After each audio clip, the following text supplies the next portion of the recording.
Good morning, everyone. Let us start this session. So this is lecture number 11 of the dynamics of machinery. So in the last 10 lectures, we have studied the module number 3. So module number 3, it was basic concepts of vibration and the natural frequency calculation for various mechanical vibratory systems by using Newton's second law and by using the energy method. Okay. So in the module 3, we have seen various systems, that is the mechanical vibratory systems. So in that, the one system, it was a linear system, and the second was the rotational system. So you can use either Newton's second law or the energy method in order to calculate the natural frequency of that system. Okay.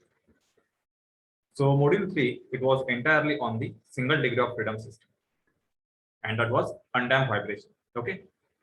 So for the undamped vibration, that is, there is a no damping element. You calculated the natural frequency by using Newton's second law or by using the energy method. Okay. So now in the module 4, we will try to find out the damped frequency by using the Newton's second law. Okay. So your module 4. So this is free damped vibration, and it is for the single degree of freedom system.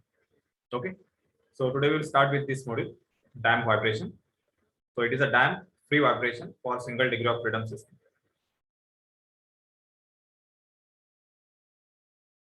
So what is a damping? So damping is the resistance offered by a body to the motion of the vibratory system. So this resistance, it can be applied by the liquid or by the solid.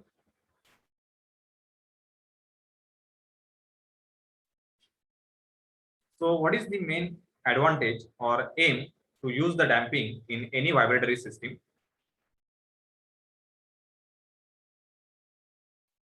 So the main advantage is using a damping is to control the amplitude of the vibratory system, so that the failure of that system at the resonance condition can be avoided. Okay.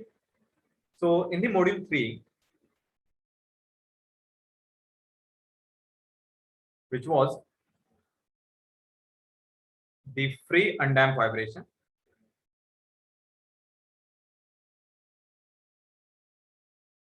for the single degree of freedom system. So we calculated the frequency. So that was a natural frequency calculation, either by Newton's second law or by using the energy method. Okay. So whenever you design any vibratory system or any mechanical system, okay, the engineer's role is to find out the natural frequency of the system. Okay, suppose you are designing one bridge. Suppose this is a railway bridge.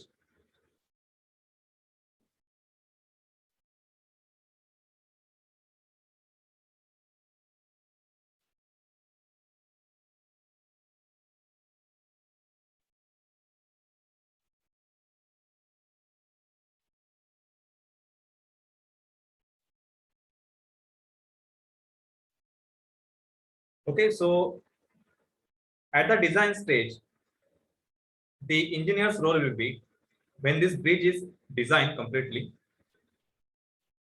they will calculate its natural frequency.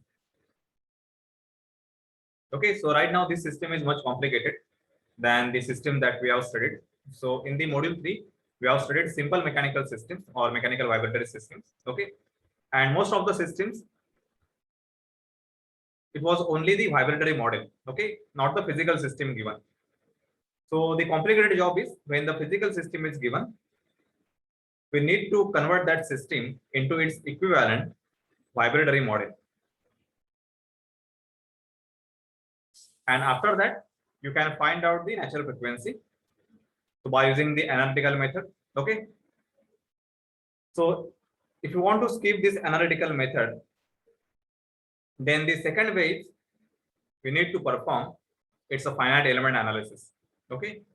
So this is a different subject. We have this subject in the next semester maybe. Okay, so it is a finite element analysis. So by using the softwares like ANSYS or SolidWorks, for the physical system, you can directly find out the natural frequency, okay, by performing the finite element analysis. Okay.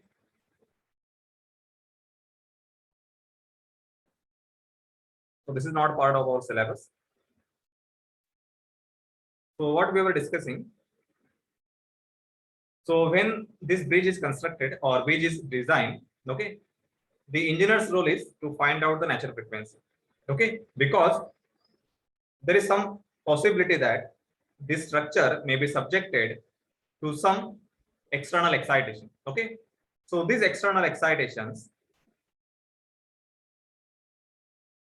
or the forces, excitation means the bridge can be subjected to some forces. Okay, it will start vibrating.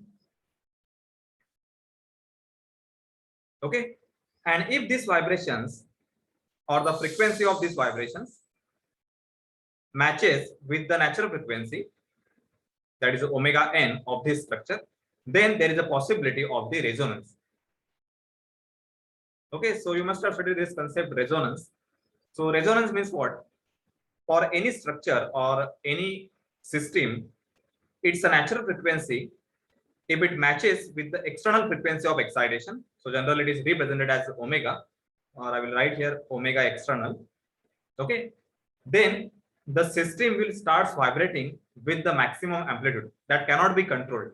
Okay, so for such vibrations where the frequency of external excitation it matches with the natural frequency, there is a possibility of the failure, and this failure it is caused by the fatigue. Okay, so in order to minimize this risk of failure at the design stage only, we need to find out the natural frequency of the design structure. Okay, so we can take the proper measure in order to minimize the possibility of the resonance. Okay, so that we can save the structure from the possible failure in the future.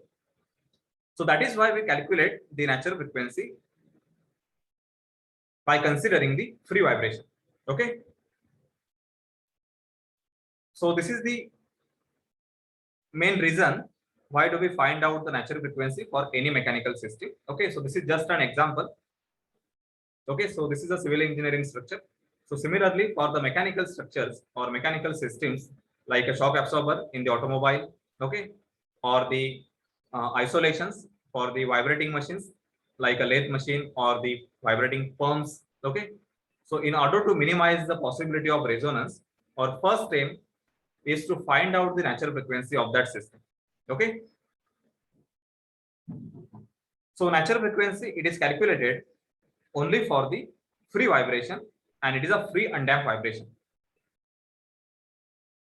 So omega n, this is calculated for the free undamped vibration. That means we will not consider there is damping element in that system. Okay, so when we add the damping to any system, so its main advantage is we want to control its amplitude during its vibration. Okay, so that the failure at the resonance it can be avoided. So this is one of the reason that is a failure at the resonance to be avoided. So every time when we add the damping element to the system, our aim will not be just to avoid the failure at the resonance. Okay, so sometimes we will design, we will add the damping in the system in order to achieve a specific amplitude within the system. Okay,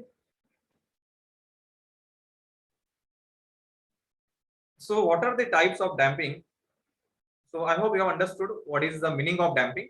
So damping, it is the resistance which is added in the system, that is a vibratory system, to minimize the amplitude or to control the amplitude of that system. So there are three main types of the damping. The first one is the viscous damping. Second is the Coulomb's damping. Third is the structural damping. And there is one more which is called as the eddy current damping.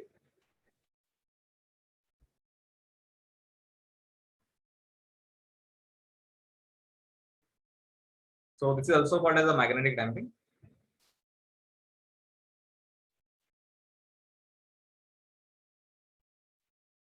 Okay, so these are the main types of the damping. So in your syllabus, that is in module 4, we will study in detail the viscous damping, and second one is the Coulomb's damping. Okay, so here I have shown the damper. So how the damper actually looks like. Okay, so you must have seen this such type of damper. This is called as a telescopic damper or telescopic suspension. So this is used in the automobiles. Okay, maybe in your two-wheeler or the four-wheelers. So this is the type. So this is a damper. So when it is used in the automobile, this is also called as a strut.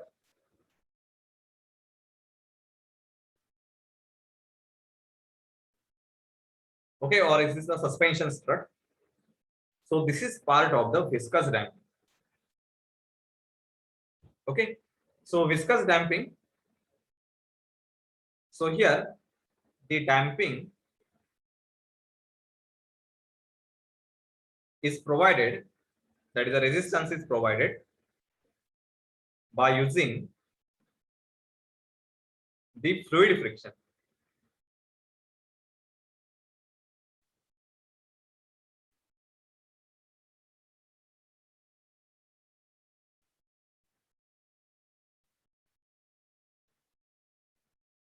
Okay, so because of the fluid friction, the vibrations of the mass, they are minimized.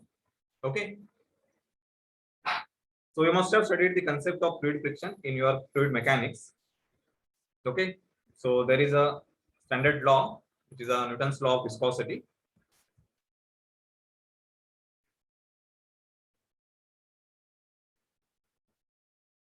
So from this law, there is one relation, tau is equal to mu into velocity gradient, that is a du by dt. Okay, so in this relation, there is a term which is called as a fluid friction. Okay, so this is the structure of the viscous damper. So basically, viscous damper, it is just a cylindrical tube.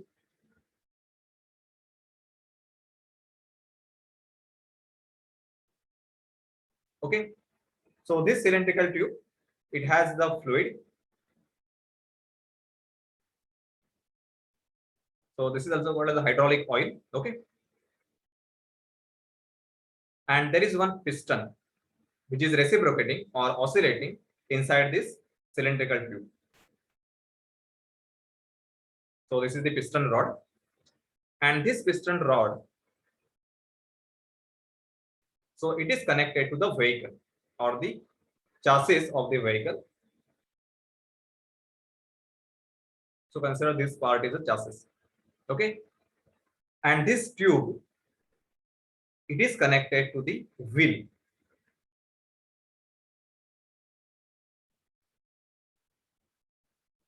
Okay, so this is just a damper, and on this damper, so this is the oil spring. Okay, so here you can observe. So this is the complete suspension. So this is for the four-wheeler. Okay, this part, it is the spring.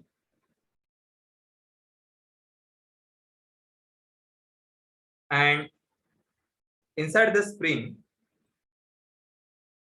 so this is the damper. Okay,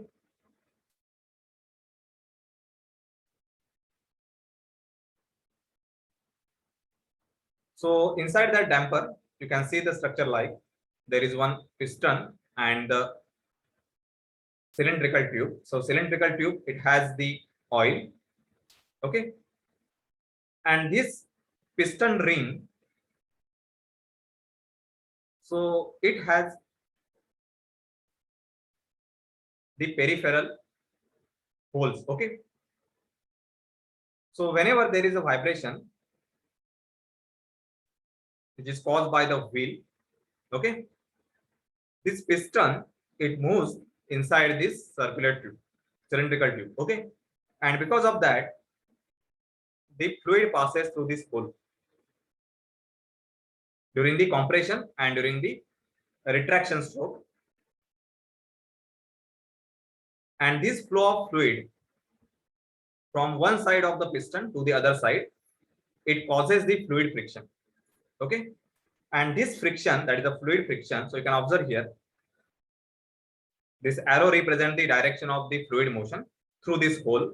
Okay, so because of this fluid motion, it causes the resistance to the motion of this piston. Okay, and because of that, the vibration, so they will get minimized after some time. Okay,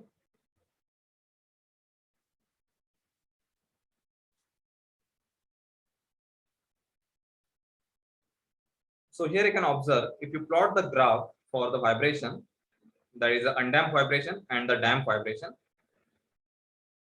So just imagine the vehicle is vibrating and there is no damper.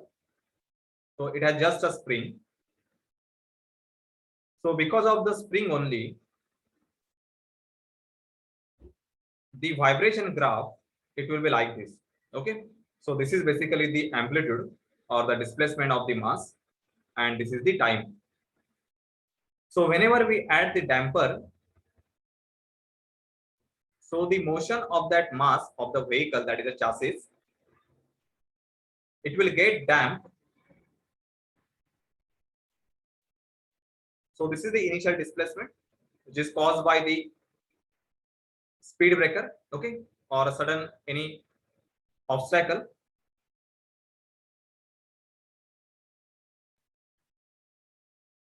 And this amplitude, it will get minimized because of the damper. Okay, so this is the reduction in the displacement.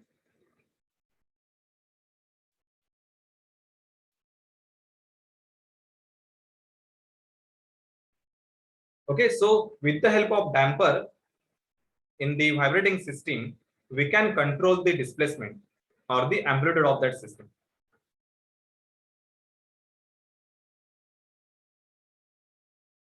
So here in the animation, you can see the effect of the spring and damper. Actually, I haven't shown the spring. Consider this is just a spring and damper. Okay.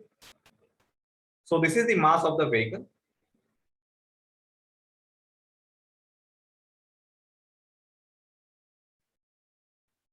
So this part you can consider it is a chassis.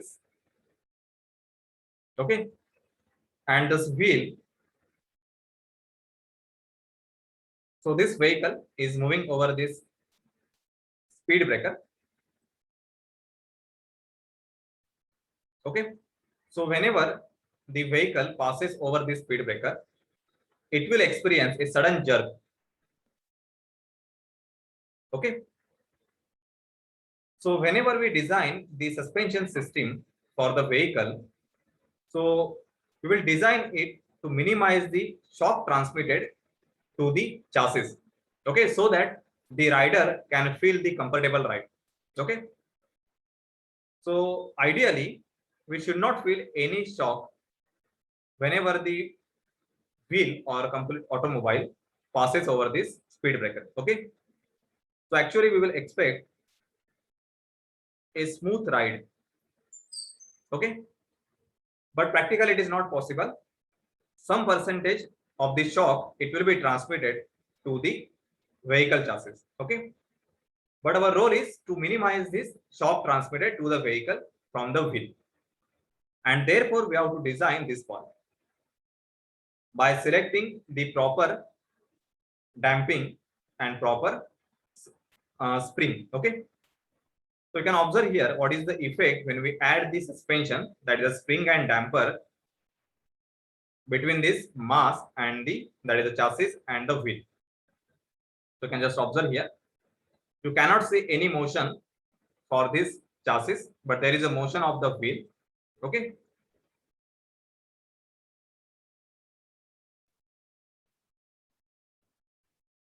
So you can observe here there is very small displacement of this mass. Okay, almost is zero. So what is happening here? Whenever we add the damper and the spring, okay, simultaneously, then spring will absorb the shock, and the damper, it will minimize the vibrations. Okay, so if you only add this spring, then even after this speed breaker, vehicle will keep vibrating because there is no damper to control the motion. Okay, so whenever we add the damper to the system, okay, then we can observe there is a continuous reduction of the displacement. So actually this graph is not for this system. I have given general example what is the effect of the damper to the system. Okay, for this system the graph may be like this. So whenever the wheel passes over this speed breaker, suddenly this mass, it will experience a jerk. Okay, and then this motion, it will get damped. So this jerk, it is very small. So you can observe here again. There is very small displacement of this mass. Okay, so most of the shock or the jerk, it is absorbed by this suspension, that is a spring and the damper. So damper is used to control this motion. Okay, if you don't provide the damper, then instead of this graph, you will observe such motion. Okay, because spring, it will store the energy and after some time it will release the energy. Okay, so we have studied this in the energy method in the module 3. Okay, there is a continuous exchange of the kinetic energy and the potential energy. Okay, so in order to cause the loss of that energy, we need to add the damping element. Okay, and so that we can observe the stable system after some time. So I hope you have understood what is the use or the role of damper.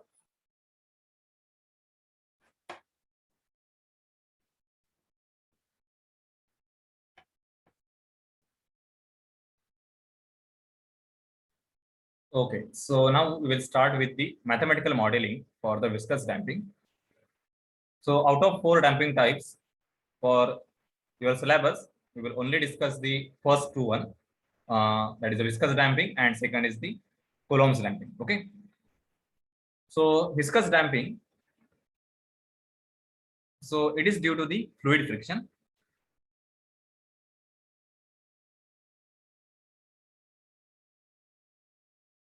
And it depends on the Newton's law of viscosity.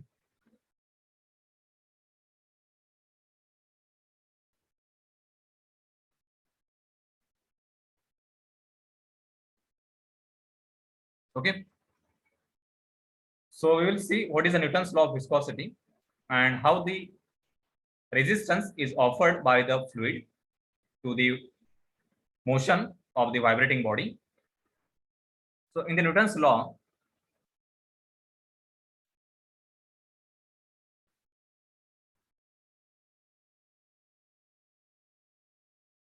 consider this is one plate and it is resting or it is floating on the fluid layer. So this is a fluid layer. Okay,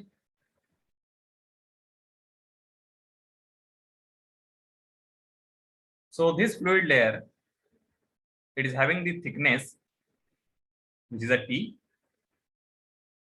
and this plate, so it is given the velocity which is a V. Okay, so whenever we pull the plate with some velocity V, then this fluid or the fluid layers, they will offer the resistance to the motion of this plate.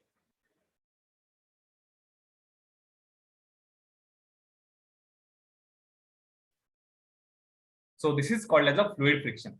Okay, and this fluid friction, it is developed because of the viscosity of the fluid. So you must have studied this in your fluid mechanics. Okay, so this fluid friction, it is given by this relation, tau is equal to mu into du by dy. So mu is the viscosity. Okay. So this du by dy, it represents the velocity gradient. Okay. So if you move in the upward direction from the stationary layer, okay, then velocity, it will gradually increase. So initially it is 0 for this stationary layer. Okay. And it is maximum at this topmost layer. That is the velocity of the plate. That is equal to v. Okay. So we can write this relation, tau is equal to mu into this maximum velocity is v, and dy is nothing but the thickness of the complete fluid layer. So this is a small t. Okay. Now this relation, this is for the shear stress. So we are interested in the fluid friction. So we will write this tau. This is equal to force upon the area of that layer. That is the surface area. So actually, this diagram in 3 dimensions.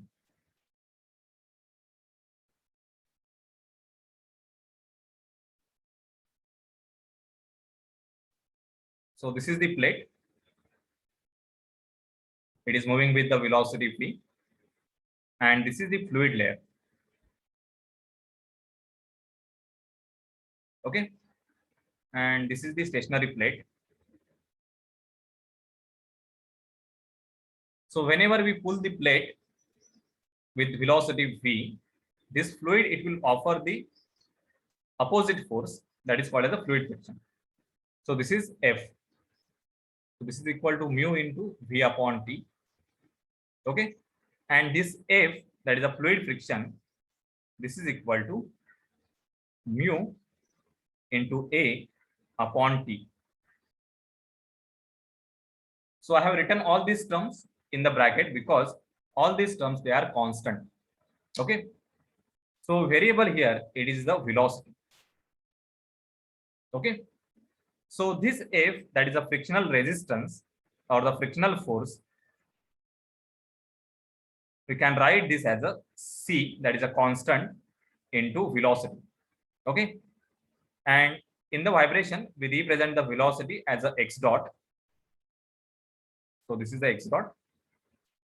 So we will write this F is equal to, this is C into x dot. Okay. So this is the equation for the viscous force. So this viscous force, it is directly proportional to the velocity. Okay. So this diagram, it is just a schematic diagram for the Newton's second law. Okay. So whenever we design the damper, just we will replace this plate, which is a rectangular, into a circular.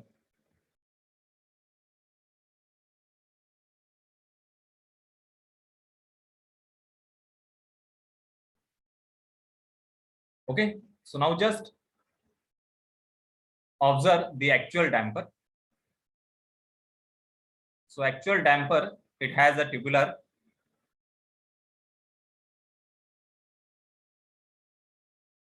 So it has one cylindrical tube which is filled with the fluid. Okay. And there is one piston.